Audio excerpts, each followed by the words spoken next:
你哋嘅卓越成就，不僅係企業實力嘅最佳證明，更加係香港資本嘅活力同埋韌力嘅生動演繹。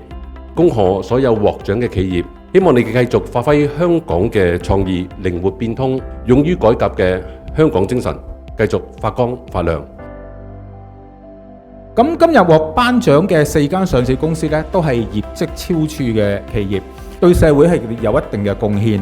咁希望大家繼續努力，再接再厲，明年可以喺呢度繼續同大家見面。資本企業成就獎呢，已經唔單止係一個殊榮，亦都係成為本地商界嘅一項盛事。今日我哋將會頒發10個獎項俾唔同界別嘅企業，呢10間企業呢，可以話係喺業界裏邊嘅翹楚，能夠脫穎而出，有佢哋獨特嘅一面。